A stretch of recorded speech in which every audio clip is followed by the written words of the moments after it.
You are listening to the Archaeology Podcast Network. This network is supported by our listeners. You can become a supporting member by going to arcpodnet.com/members and signing up. As a supporting member, you have access to high-quality downloads of each show and a discount at our future online store, and access to show hosts on a members-only Slack team. For professional members, we'll have training shows and other special content offered throughout the year. Once again, go to arcpodnet.com/members to support the network and get some great extras and swag in the process. That's arcpodnet.com/members.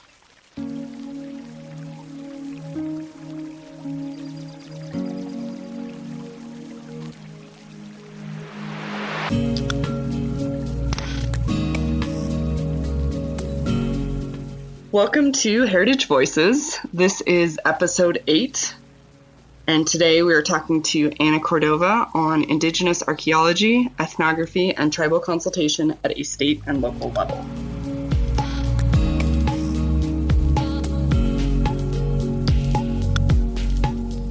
So Anna Cordova is lead archaeologist with the City of Colorado Springs, the city's first archaeologist. She is a Colorado Springs native and graduate of University of Colorado, Colorado Springs. She's been conducting professional archaeology for over 12 years. She has archaeological experience in several states, with most of her experience in Colorado and Hawaii. Her focus throughout her career has been on indigenous involvement in the field of archaeology, where she concentrates on tribal and native community consultations, repatriation issues, and general communication with indigenous people about the various archaeological sites she has been a part of. Her main career goal is to help bridge the gap between archaeologists and indigenous people while working to decolonize archaeology. So welcome to the show, Anna. Thank you. So first I should say that while I am the lead archaeologist for the City of Colorado Springs Parks and Rec, I am not speaking on behalf of the city at this time. So just got to get that out of the way. All right, so I think we'll just get started the way I usually get started, which is with asking, how did you get interested in all of this in the first place? That is a good question. Well, I always tell people that from the time I was about 6 or 7 years old, I remember being introduced to history in elementary school and just eating it up. I just loved every part of it. I think it kind of started with the Revolutionary War time period and things like that, where I loved it. Even as a 6 and 7-year-old child, I think some of that also grew from just sitting around listening to my grandparents tell stories about their parents, and I've just always had this fundamental passion about learning about the past and about people who came before us, and so it's always fascinated me. So once I got into high school, everybody kept telling me I should be a historian. I was a big nerd, always looking back at, different events in history and really just studying them outside of school and things like that. And I knew that I wanted to do something along those lines, but being a historian sounded like a lot of indoor time and a lot of sitting behind a desk. So my mom actually told me that she had wanted to be an archaeologist when she had first graduated from college, but she didn't have the opportunity to go to college. And that kind of put that bug in my head. And ever since then, I was probably about 17 at that time. So once I got to college, I took anthropology right away, the first 2 introduction to anthropology classes, and then that very next semester as a freshman, I was taking 3,000 level, junior level classes in archaeology. I just knew what I wanted to do and I went for it. That's awesome. So how did you, from going to first being interested in history and then learning about archaeology and wanting to do archaeology, how did you then discover that you wanted to do indigenous and decolonized archaeology? Let's see. I think just being in an academic setting, I had been raised in kind of a very white environment as a child, very religious environment, and listening to so my mother is Irish, my dad is the native side. So once I told my grandparents what I wanted to do, my native grandparents, what I wanted to do with my career, they were kind of like, you want to do what? Right, anthropologists right. do and what they've done in the past, and you know what archaeology is. Right. And there's definitely taboos about dealing with people in the past and touching artifacts and things like that. So I think that kind of spurred some of my questioning about who should be involved in archaeology from that perspective, I suppose. But then once I got into college, and I was one of the only brown faces in any room I was in, yet whose history were they talking about? They were talking about, a lot of my ancestors' history, and there was nobody representing my cultural groups talking about it. So it was striking to me, I guess, from the very beginning to look at the fact that non-Indigenous people are largely considered the authorities on Indigenous past. Mm-hmm. And that bothered me even from 18, 19 years old. It was really the first time that I had really thought about it. It still bothers me today. When you go to any large conference or any large archaeological meeting, I am nearly always one of the only non-white people in the room. And we're not talking about Euro-Americans. We're talking about Indigenous people. So that definitely has spurred a lot of those the questions of, why do my grandparents have a problem with archaeologists? What are they doing that has hurt Indigenous people, that has kind of broken down a lot of the trust between them? And then, of course, it doesn't take a whole lot of study into archaeology to really look at how colonistic archaeology really is, how imperialistic the study has been from the very beginning, and still is in some ways. And so I guess that just really fortified my thoughts that we need more Indigenous people involved in archaeology and interpreting our ancestors' past. And I don't ever feel like that necessarily needs to be me. I feel like I can kind of, in some ways, serve as that bridge in some ways, but I wasn't raised in a traditional sense, so I don't feel like I have authority on a lot of those issues. But I feel like definitely as archaeologists, we need to bring in Indigenous people who do know that past, who are authorities on these things. And a lot of times I think that's greatly neglected in archaeology. It's a huge resource not just for archaeologists, but also for Indigenous people. I think it can be a powerful tool, and I think that's what drew me to it. So, and only if you feel comfortable talking about this, but could you maybe talk a little bit more about what that was like negotiating with your grandparents' reaction, for example, on the taboos against archaeology and wanting to become an archaeologist, and if their understanding of archaeology has shifted at all with having you be an archaeologist, or if that's something that you still struggle with? I don't think that my grandparents had real strong feelings about it. I think they questioned it at the beginning because I think it was just something completely unfamiliar to them, to think, why do you want to get involved in that? It was kind of this idea that we know our past, so why do we want to, where's this desire coming from that you need to get more into it? We have our stories, we know our traditions, we know our history, so why do we need, I guess, non-native people and non-native scientists coming in and not only contradicting, but why do we need that? Why do we don't need any backup? So I think it was more those ideas, and then my grandparents have both since passed away, but I think it was once I got more into it and understood more of it myself. And I think at the beginning, I didn't know why I was so interested in it either. I'm not even sure now where that passion comes from, but I came from originally. But now knowing what kind of tools we can have, I mean, being able to interpret and present your own past is a powerful tool. And I think once my grandparents kind of understood that, I don't think they had a real problem with it from the beginning. I think it was more just why. Yeah, that makes sense. So I guess another part that you started to touch on there is that there's still that predominantly anthropologists, archaeologists are still non-indigenous people looking at indigenous culture. And how can we try to bring in more indigenous people into this field? Yeah, I get asked that quite a bit, and it's kind of a tough question. I think it depends on the group that you're looking at.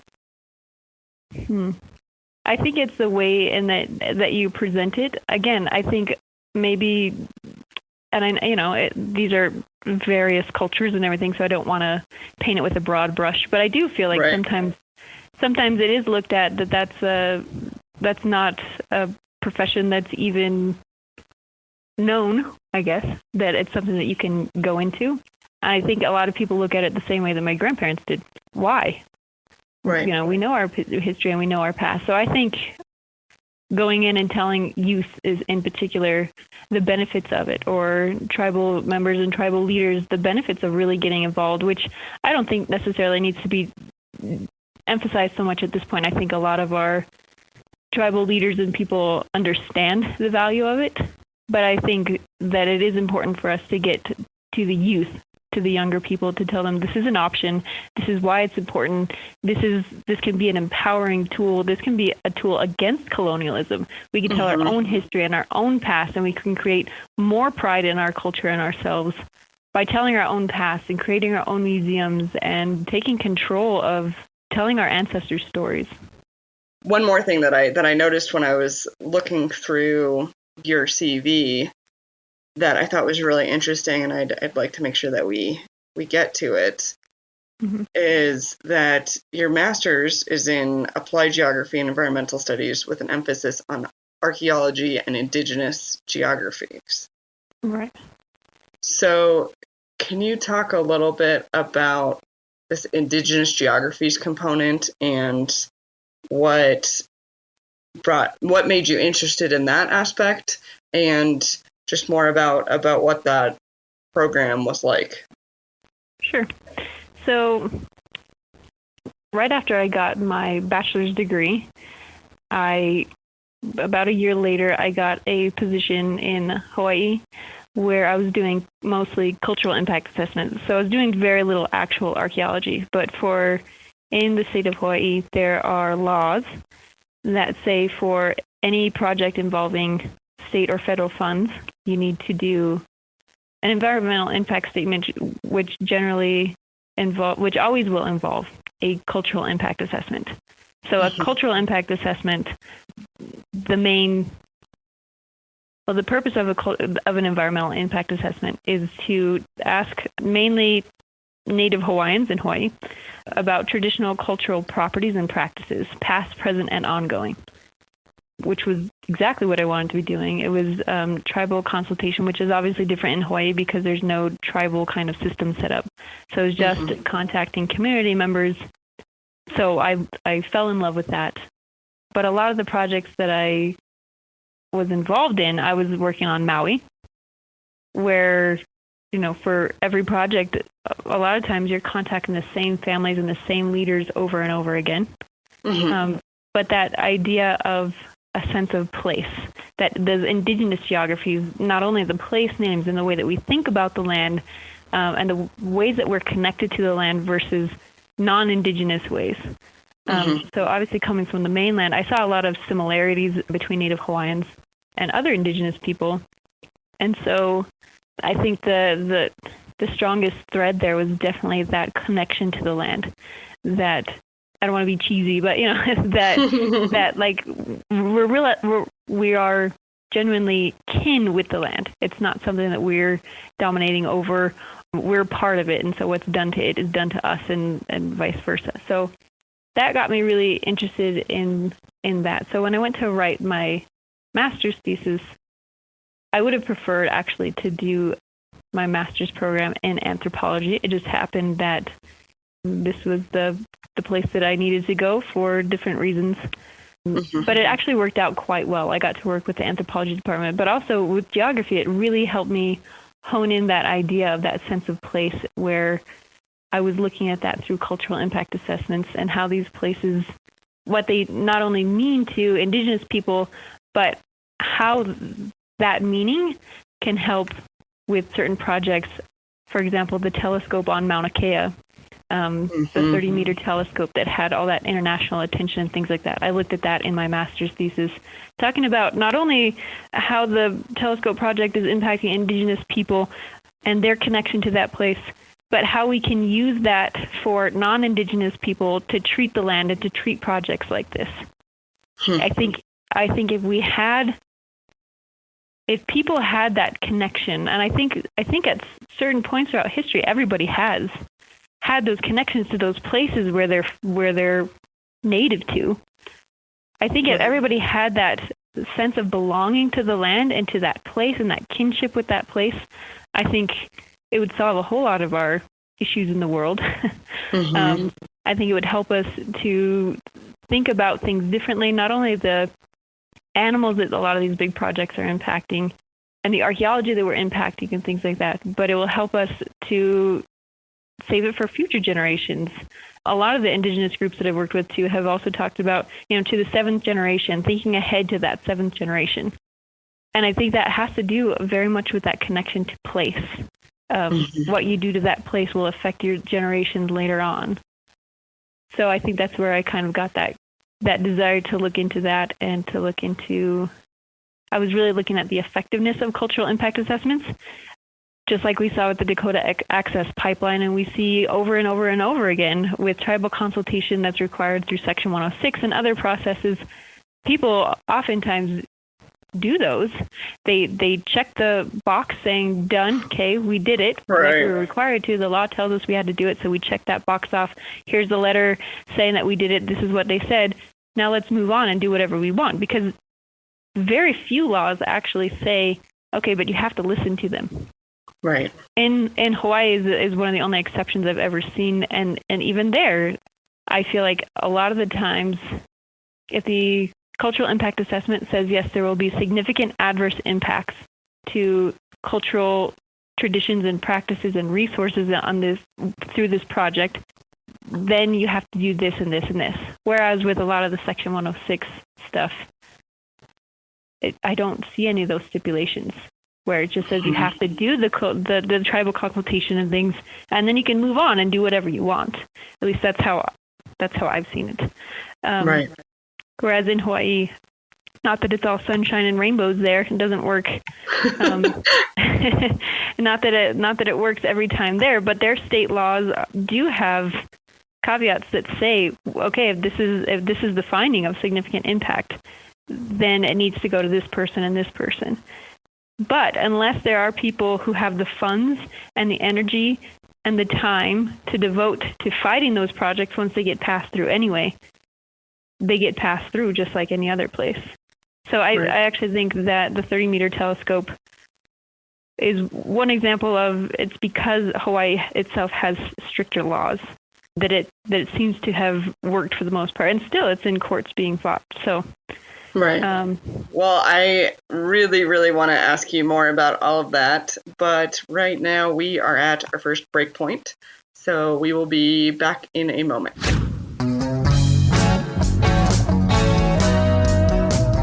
Hey, podcast fans, check out the ARC365 podcast at www.arcpodnet.com/ARC365. That's ARCH365 for your daily dose of archaeology. Each episode is less than 15 minutes long, and we have some great guests recording about awesome archaeology. We also try to throw in some definitions and basic archaeological information. So, check out the 365 Days of Archaeology podcast only in 2017 at www.arcpodnet.com/ARC365 today. Find us also on iTunes, Stitcher Radio, and Google Music by typing ARC365 into the search. Now back to the show.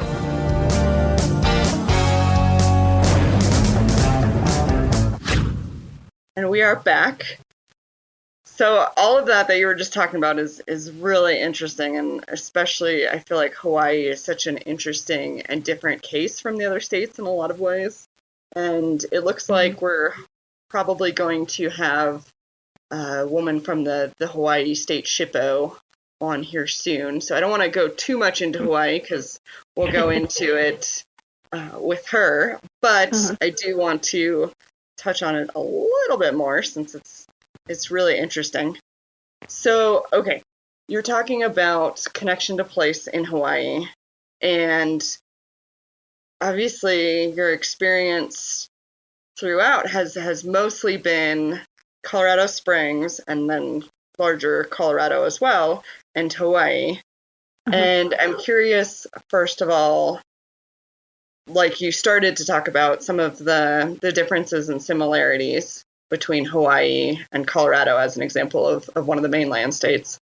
And then B, obviously, Colorado has special significance to you since you've worked in Colorado for so long.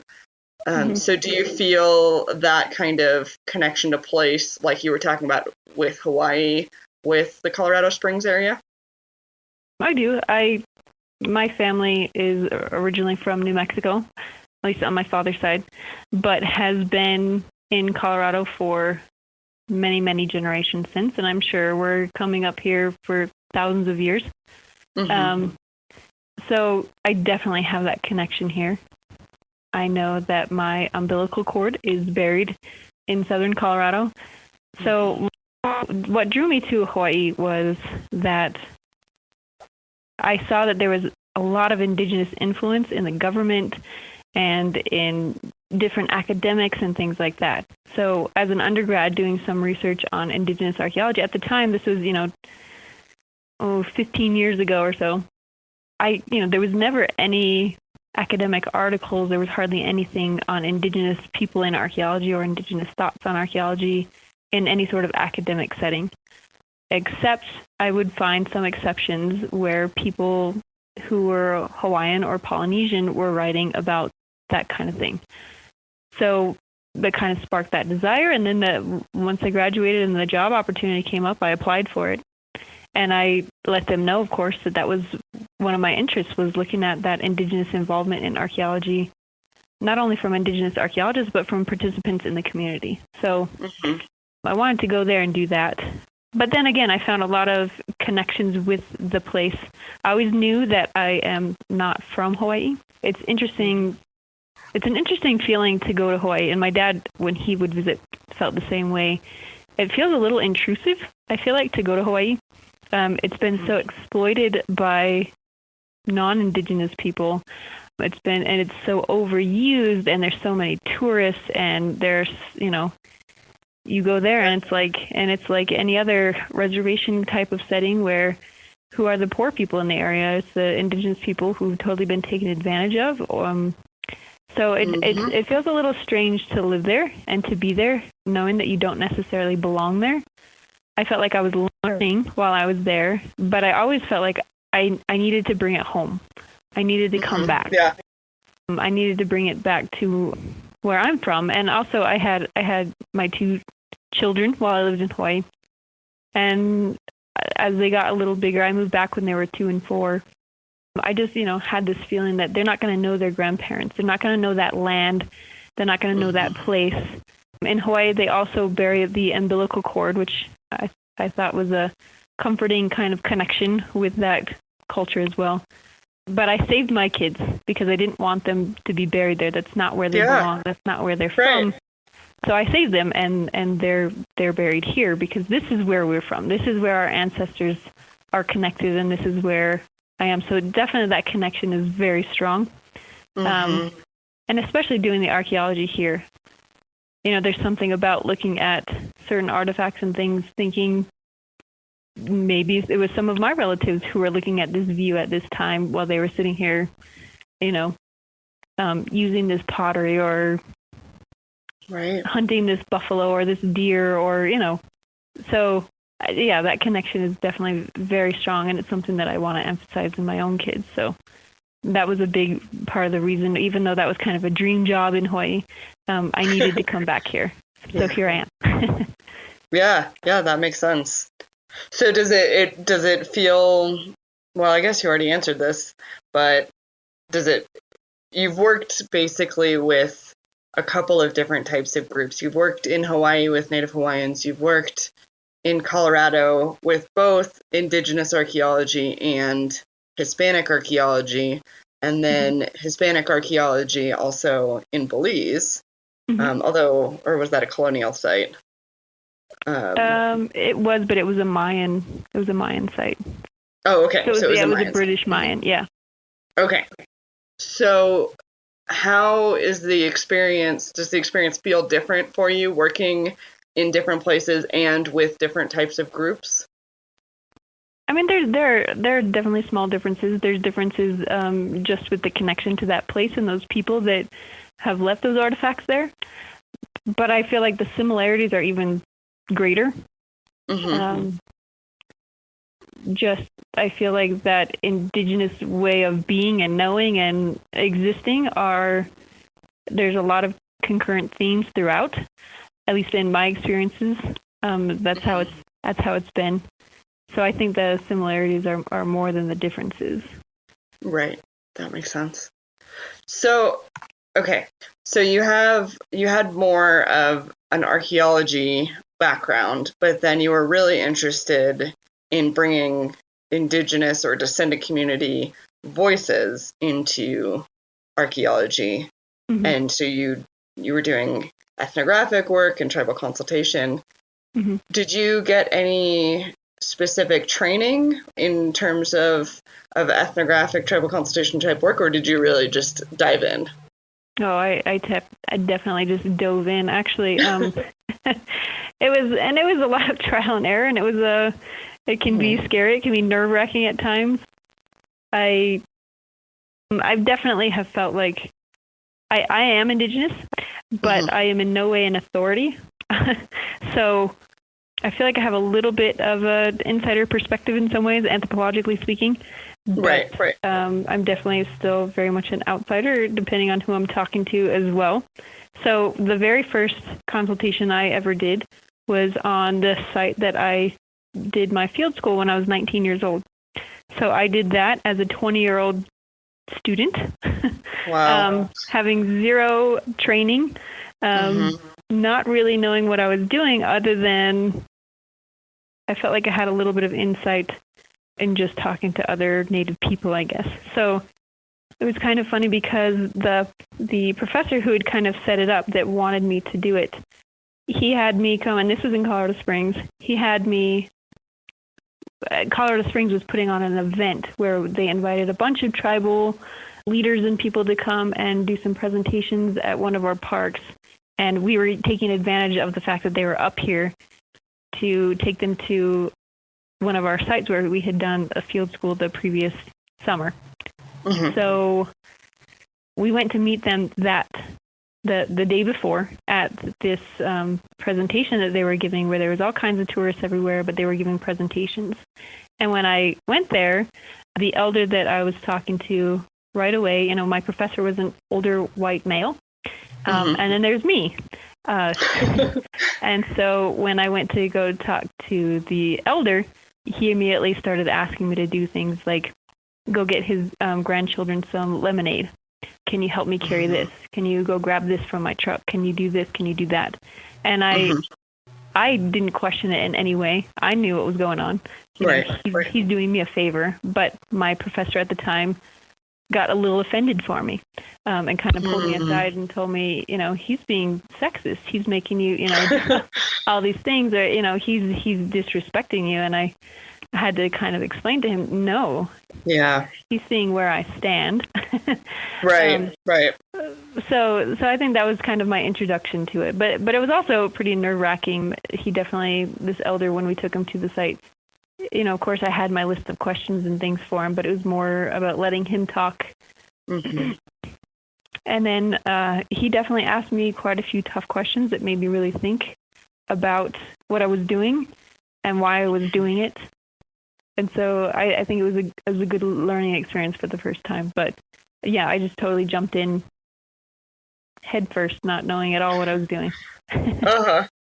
I feel like that happens a lot with ethnographic work and tribal consultation work, where people think with archaeology, you need training, but anybody can talk to somebody.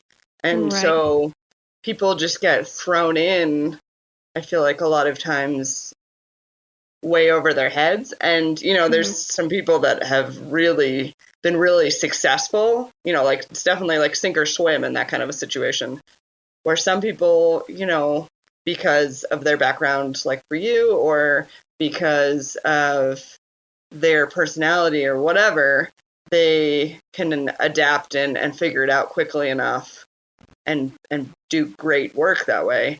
But it is interesting that it's definitely not seen as a skill in the same way that archaeology is. Right. So what would you recommend for people who either want to do ethnographic or tribal consultation work, or who, get thrown in because, hey, you're the Native American, you can talk to other Native Americans, or whatever. What advice would you give about how to approach this kind of work? Well, I don't know that I am an expert in this, but I would say that you need to fully recognize what you're doing and why you're doing it. You need to, I think respect is by far the number one thing that you need to come in with. You need to come in with the idea and the knowledge that these tribal leaders are doing you a favor. They're helping you out. Right. I think a lot of people look at it the opposite way. Oh, look, we're giving them a chance to comment on the archaeology here. That's not our past as archaeologists. That does not belong to us as archaeologists. Right. It's not ours. And I think a lot of people, I think archaeology kind of is almost like a secret club, whereas once you have the training, you can come in there and, you have access to those artifacts and to that knowledge. And, we have to protect it for certain reasons from your average person in order that it's not exploited. But you kind of get in on this secret club that you're kind of the authority on it and things like that. And I think sometimes us as archaeologists go into tribal consultations and things like that with that kind of attitude, that we're the authority on this and that we're kind of giving others a chance to speak on it. We're not. It's not ours. It's not our past, and it's not something to be owned by us. So we need to be respectful and acknowledge the importance of what we're doing. We need to be careful with the information that we're given, and we need to just fully acknowledge the fact that any information that we're given is a privilege to have. Right. So I think that's my biggest piece of advice, is to be humble about it, to listen more than you talk. Yeah, I think just number one is just to be respectful. A lot of these people know a whole lot more than I ever will know. So I think that's it. Just respect. I really, really like that you started with that you need to really think through what you're doing and why you're there. Because I feel like, as an ethnographer at least, you kind of have to be a little bit more face-to-face with that, because you're directly interacting with people, and what you do with that information has very direct impacts on them that you see. And I feel like a lot of times archaeologists feel like they can somehow get away with not doing that, or not, or believing that the work that they're doing doesn't have an impact on people, just, for example, if you're working with groups that are quote unquote too far back to be affiliated with, that it doesn't still have an impact on living peoples today. And obviously we know that's not true, and it can be very painful for groups looking at an archaeologist doing work with human remains, no matter how old they are, for example. One example. Sorry. I agree. I think archaeologists need to be anthropologists first. We need to understand that there are two different worldviews coming together here when we're doing tribal consultation, and we need to look at it from that way and try to kind of step out of that kind of Western scientific lens to understand how archaeology is impacting living people, to understand how you're interpreting this past and how you do or do not heed the tribal consultation is going to impact that group of people and the descendants of the people that you're studying. And I think a lot of times archaeologists aren't always so great about that. It actually drives me, that's something that bothers me the most about archaeology, is this idea that we kind of own the past. I know that that's not a real popular idea now, and I think there's been a lot of turnaround in the last decade or two in regards to that with archaeologists. I think a lot of archaeologists are great and want to work with tribes, but I still feel like a lot of times archaeologists don't contact those tribes unless they need to, unless they're required to by law. And I understand in some ways that we're limited by funding. It takes time and it takes money to do tribal consultation, but I do feel like we need to emphasize that more as archaeologists.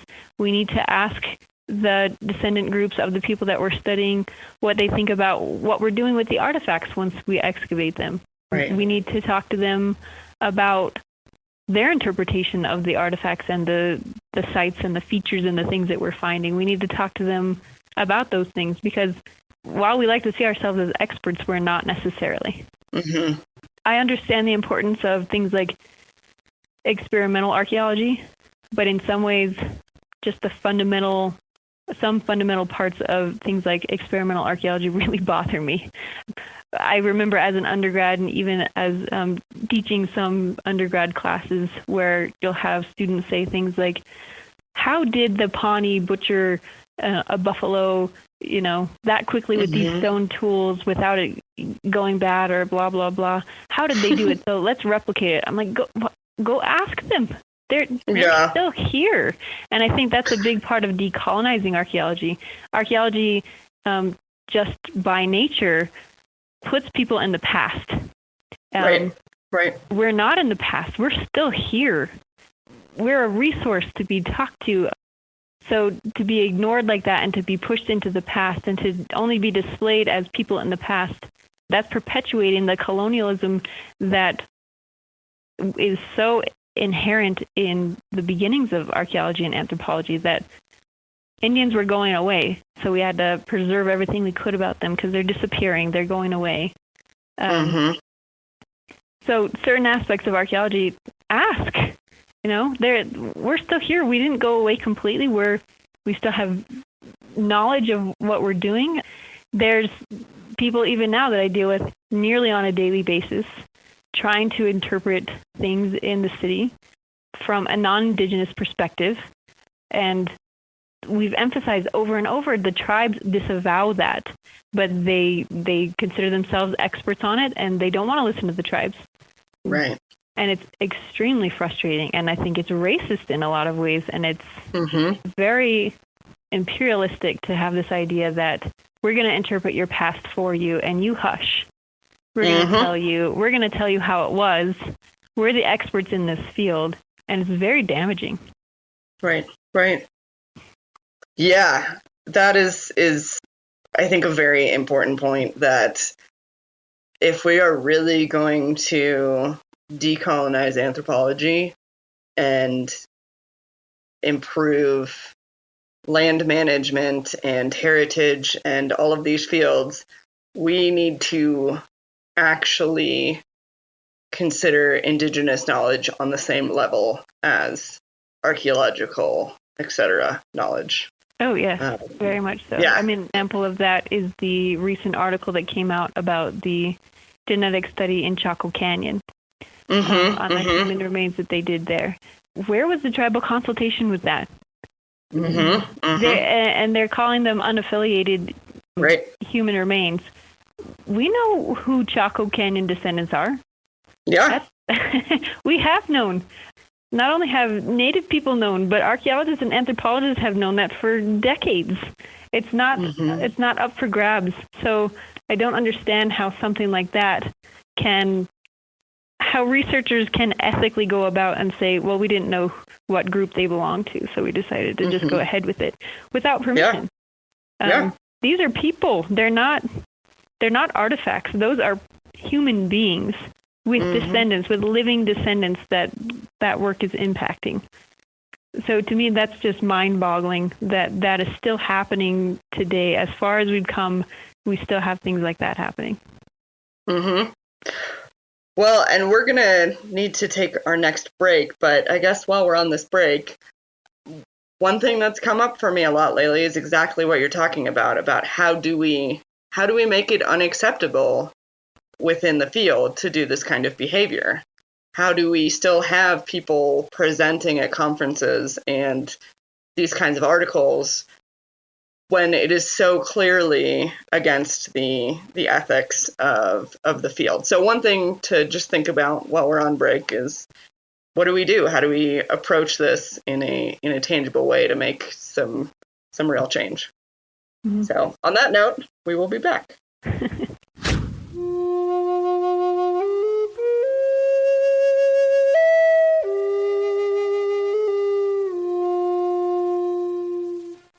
Kim Biddulph explores the books set in our prehistoric past on Prehistories, an innovative and creative show. Kim investigates the archaeology and anthropology behind your favorite stories by bringing on guests that are experts in the field and that can speak to the actual story behind the story. Check out the show at www.archaeologypodcastnetwork.com/prehistories.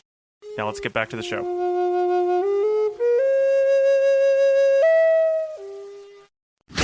All right, we are back. So I brought up this question right before we went to break about what can we do? You know, obviously these types of discussions have been happening in anthropology for, at this point, decades. And this is still clearly an issue. So from your perspective, are there things that we can do in order to really move this along? Oh, I definitely think there are. I think we have a long way to go in decolonizing archaeology. And I think it takes a very conscious effort by, in particular, non-native archaeologists. What I try to do a lot of the times when I teach a field school or when I talk to college classes and things like that, I always emphasize that impact on living people. I think that students oftentimes aren't given that perspective, and we don't talk about that in a lot of university courses. We might talk about that more in like the cultural anthropology side of it, but not so much with the archaeology.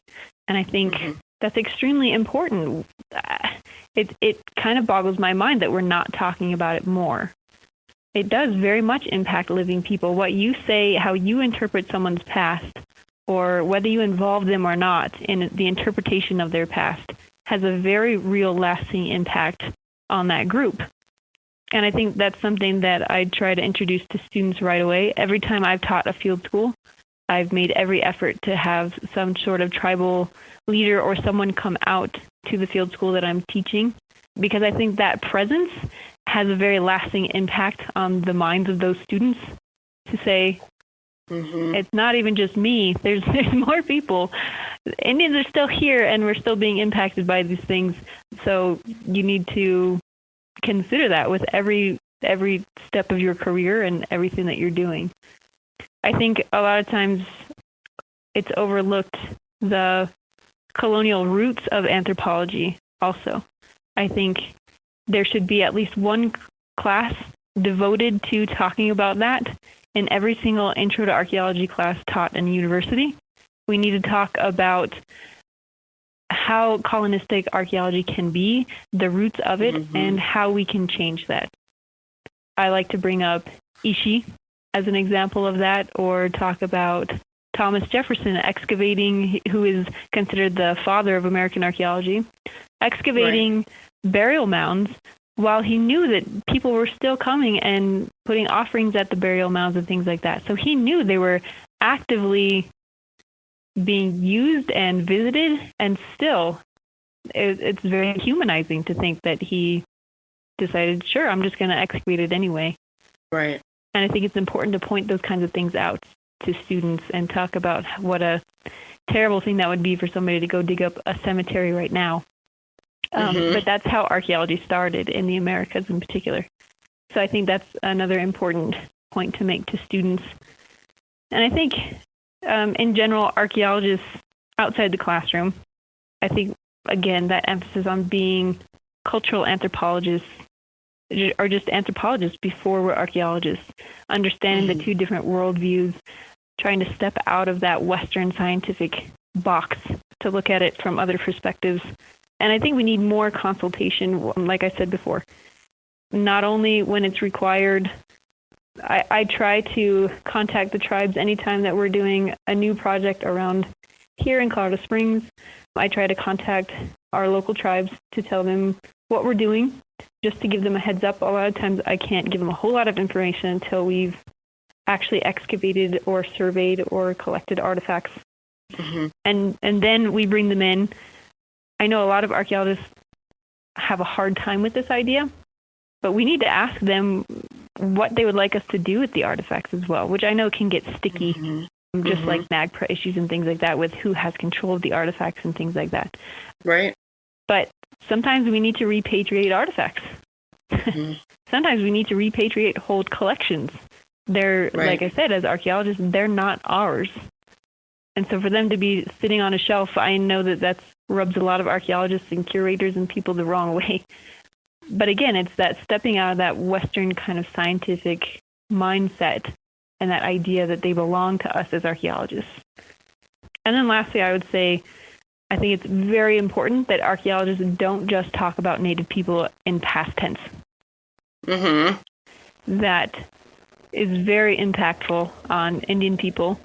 Just go to an elementary school. What did you learn in elementary school? You learned about Indians in the past.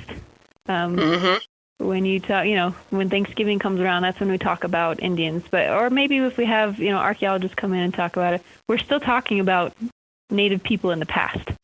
Right. So when I put together teaching kits and things like that for my job, or when I go to schools and things like that, I always emphasize to the people that are going to be using the kits, don't just talk about us in the past. We're still here. And I always want to work in ways to talk about how this is impacting living people, or to talk about the tribal consultation that was done on these sites that we're talking about, and things like that. I think we have a long way to go in decolonizing archaeology, and archaeologists are the ones that need to do it. Yeah. Well, I like the fact that you gave some really tangible suggestions and things that people can do there. And in addition to, obviously, the larger goals and things like that. Right. One thing that you touched on, and I'm curious to hear more about your experience, is so when you were, I believe, an undergrad, it was in your CV, that you did a summer research institute at the University of Arizona, and you were looking at vandalism and NAGPRA and Arizona state law. Right.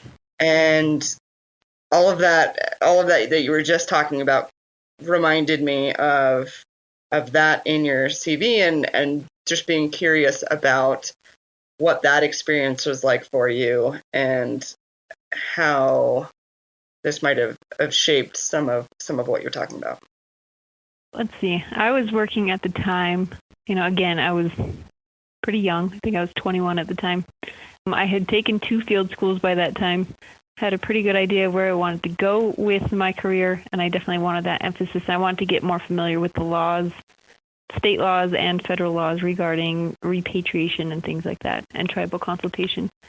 So I got this opportunity to go down to University of Arizona in Tucson, and I worked with John Madsen, who at the time was the Arizona State Repatriation Coordinator, and we had to pick a project, and he had started talking about different terrible, awful cases that he'd been involved with where people were buying and selling human remains, and kind of the laws that Arizona has surrounding those that really have very little teeth.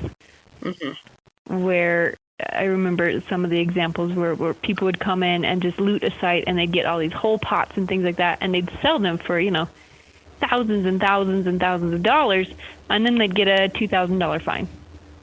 So it was totally worth it for them to keep looting.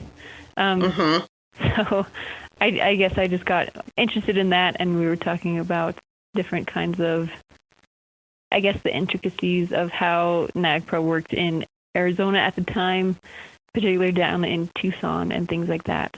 Thankfully, I have never had to deal with human remains myself. It's not something that I'd want to do.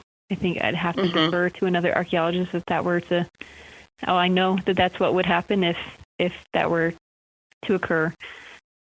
But I did get to talk to several tribal representatives at the time about kind of how it works and how it's negotiated and things like that. So it was a good learning experience just to become familiar with the laws, and I think a lot of it was their shortcomings too. So it was a good experience. Right. And that's an interesting point that you bring in too about, I think a lot of times people don't realize how much we're asking of indigenous people with things like ARPA and NAGPRA, and like you, for example, talking about having to step away if there was to be a situation with human remains, that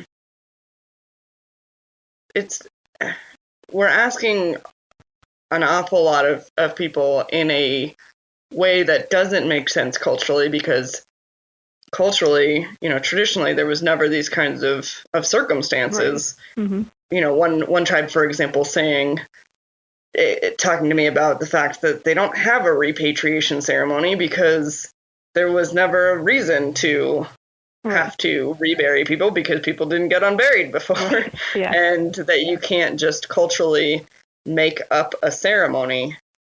So I guess I just wanted to highlight for any non-Indigenous people that are listening that not only are you not just doing them a favor, quote unquote, by bringing them into consultation, but like you already mentioned, you're learning from their knowledge, and you're asking an awful lot of people. You're asking them to do things that can be very painful.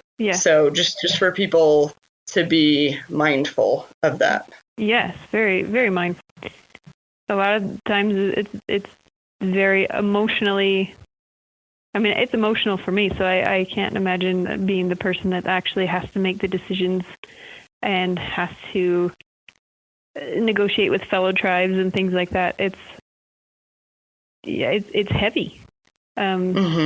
It's heavy to even think about. It's heavy when it's not even human remains. Sometimes those artifacts aren't just inanimate objects. So when it comes to human remains, it's even more amplified. So it's a heavy thing that you're asking people to participate in. It's not generally pleasant or fun. I think that us as archaeologists would need to be extremely mindful of every way that archaeology impacts living people. Yeah. So, for example, you're talking about how not just human remains, but artifacts, what they can mean to people. And for me, for example, I'm Jewish, and during World War II, Hitler was creating a museum to the dead race, where he took items from Jewish homes and synagogues throughout the land that he had occupied, and was creating, this museum to the dead race, which obviously has echoes in American Indian history, massacres, and then creating a museum of the dead people's race. And for me, growing up, we had one of the Torahs, which is the Old Testament, its own lambskin, that was taken from this museum and given back to our community. And having this Torah and having it when out at a bar mitzvah or a bat mitzvah or coming of age ceremony, or having it, at our New Year, it really, how much that means to us. As, this is a symbol of the fact that we are not dead. Mm-hmm. You did not kill us off, and we will persevere. Mm-hmm. I don't know that people quite understand how much these artifacts can mean to people. Right. And mean to their communities. Mm-hmm. Right. And again, that's the importance, I think, of archaeologists being anthropologists first, is looking at the bigger picture, not just focusing on the science and what we can garner from this information. What can we learn from it by keeping it and studying it, and in a lot of ways dehumanizing the people that we're studying and their descendants. Mm-hmm. Yeah, it's looking at the bigger picture of the past that has occurred for these descendants, and how our position as archaeologists, and especially for non-Native people, that position of being non-Indigenous and studying a past that is not your own, that has, in a lot of ways, a very sad, terrible, difficult past. Mm-hmm. So to not recognize that as archaeologists is, I think you're a terrible anthropologist if you're not looking at all those facets, and you're and even as a scientist. Again, a little off track here too, but with archaeology and with it being a science, I always kind of equate it to someone coming in and wanting to build a dam or reroute a stream without consulting the hydrologist and a biologist and a botanist and people like that. We as archaeologists coming into a place and just trying to interpret something just from one source, I think, is ridiculous, and it's bad science. To not go in and talk to really the experts on this. They're the experts. Right. These descendant communities are the experts on these paths. I think it's just bad science and bad practice to not be emphasizing that in our research. Mm-hmm. Yeah, absolutely. And the need to, as well, to constantly be evaluating yourself and constantly be aware of what you're in it for. Are you actually doing that? Mm-hmm. And am I, in this situation, am I being respectful? In this situation, am I being a good advocate, a good ally? Right. In this situation, am I doing what needs to be done? It's not just a one-time decision or, okay, now I'm decolonized. Right, yeah. It's a continual fact of life throughout. Right. And I think even as an indigenous archaeologist, I am trained in a Western way. I went to Western scientific perspective in my schooling and things like that. So it's not only non-Native archaeologists who need to always be thinking about those things. Mm-hmm. Yeah. Okay. We are basically at the end, but I do want to make sure that we get to one last thing, because it's one of the, I think, really interesting things about your work for a lot of people is that people know about archaeologists on a federal level. They know about archaeologists on a state level, but being an archaeologist for a city and doing tribal consultation on behalf of a city or a university, which you did as well, is kind of a new concept for people. So I would feel amiss not asking about it, at least, since I know that for a lot of people, I'm sure that's what they've been waiting to hear about. So can you talk a little bit about what it's like being an archaeologist for a city, as well as doing tribal consultation at the city and university level? Okay. Let's see, I'll talk more about the city. I should have mentioned this earlier, too. Yeah, I was going to say, if you want to throw in that. Yeah, I should have mentioned this earlier, too, that while I am the lead archaeologist for the city of Colorado Springs, I'm not necessarily speaking for the city in this podcast here. But as far as my duties with the city, I think I've kind of looked into it to see how many city archaeologists we have in the nation, and I haven't found a whole lot. I know that in Colorado we have one more, and that's in Boulder. But most of the city archaeologists that I've seen are in places like Boston or St. Augustine, Florida, where there's been a long Euro-American occupation, and that's more what they're, I think, looking at and protecting and mitigating are more like colonial sites and things like that. Whereas I know Albuquerque also has a city archaeologist now, and I think what we're doing here, for the most part, and in a lot of the Western cities that have an archaeologist, we're focusing on our open space properties. The city of Colorado Springs has 37 trails and open space properties with almost 5,000 acres in trails and open space. So a big part of my job, and I was only hired a year ago, and I am the first and only archaeologist for the city. So I'm kind of making it up as I go. But probably the biggest goal of my position is to figure out what kind of archaeological resources we have on our properties. Right now, I pretty much only focus on the open space properties. So I'm just trying to figure out, get a handle on what we have, see what's already been surveyed, what hasn't, what we need to look at. And then it's also to not only kind of compile a database of that and figure out what we have so that we can mitigate it. Really, the goal is to be good stewards of it, to be protecting it. Our emphasis isn't so much, I guess, on research of it. We don't really have the funding for that kind of thing.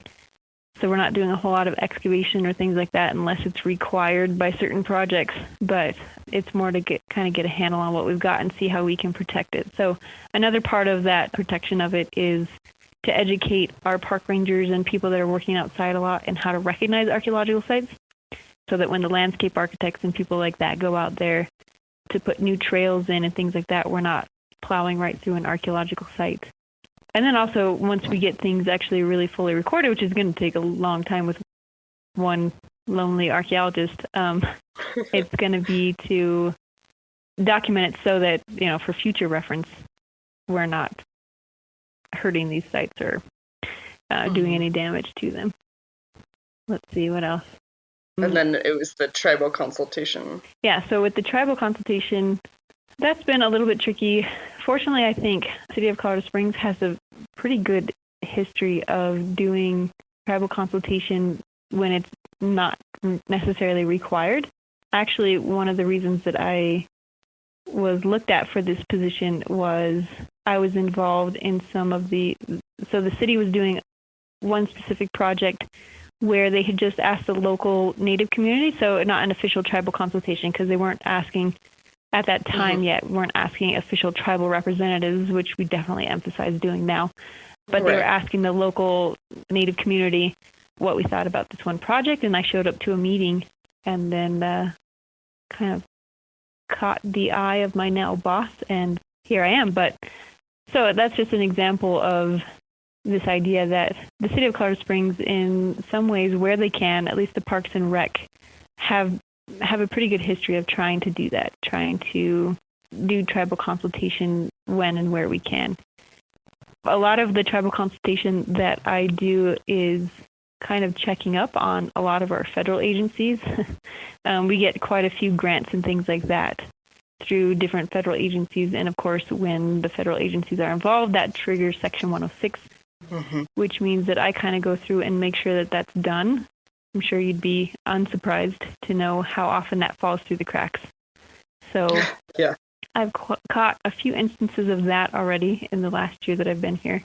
And then I've actually kind of taken over and done some of the consultation myself, but more what I'm also focusing on is on any of our properties. If we're going to do a major survey or any sort of excavation or anything like that, even when it's not necessarily required, I go out and I talk to our designated state tribes to talk to them about what's going on and how they feel about it and things like that. So it's been interesting.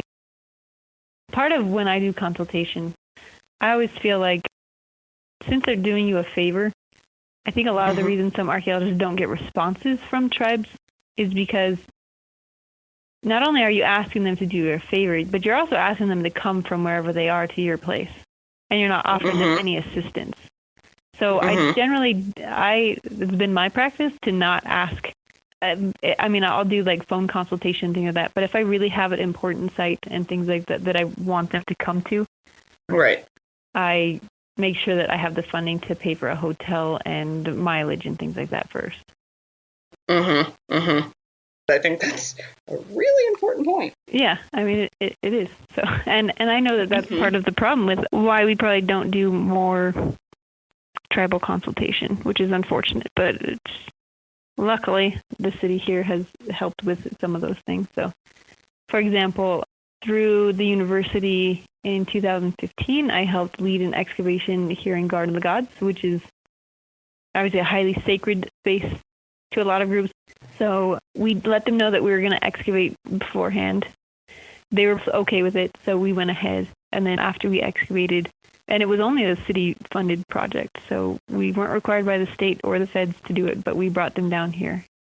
And I think my point mainly is to emphasize the fact that it's not ours to deal with by ourselves.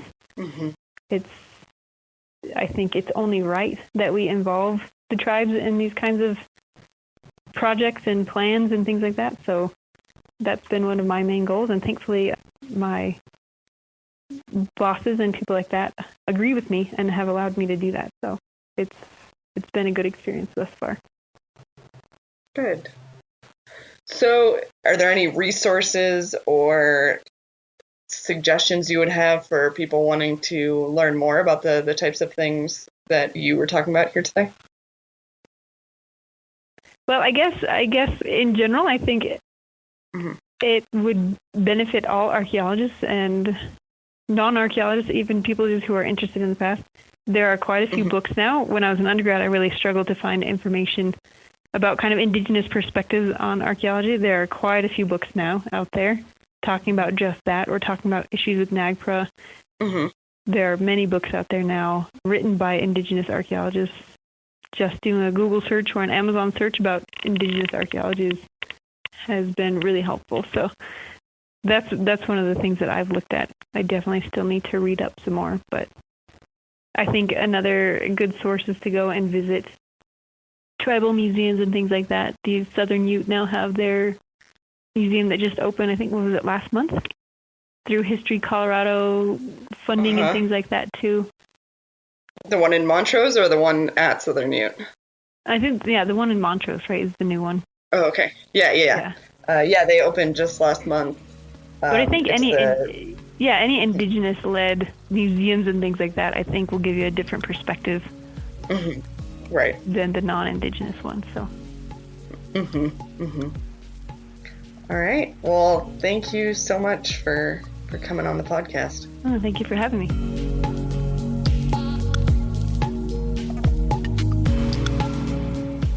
Thanks for listening to the Heritage Voices podcast. You can find show notes at www.archaeologypodcastnetwork.com/Heritage Voices. Please subscribe to the show on iTunes, Stitcher, or the Google Music Store. Also, if you like the show, please share with your friends or write us a review. If you have any questions, comments, or show suggestions, please reach out to me at jessica@livingheritageanthropology.org, or you can find me on Facebook through Living Heritage Anthropology or on Twitter @LivingHeritageA. As always, thank you to Lyle Belenqua and Jason Nez for their collaboration on our incredible logo.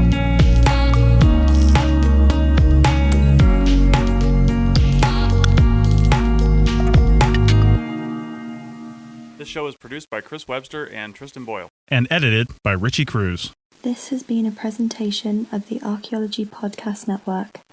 Visit us on the web for show notes and other podcasts at www.archaeologypodcastnetwork.com. Contact us at chris@archaeologypodcastnetwork.com. Thanks again for listening to this episode and for supporting the Archaeology Podcast Network. If you want these shows to keep going, consider becoming a member for just $7.99 US a month. That's cheaper than a venti quad eggnog latte. Go to arcpodnet.com/members for more info. To the teachers, assistants, and support staff who see potential in every child, Grand Canyon University recognizes you. We created the National Center for Teacher Preparation at GCU, along with a generous scholarship, so you can become a licensed teacher with paid benefits. Over 100 GCU alumni have been recognized award recipients, including Superintendent, Administrator, and Teacher of the Year. Find your purpose at Grand Canyon University. Private, Christian, affordable. Visit gcu.edu/parapro.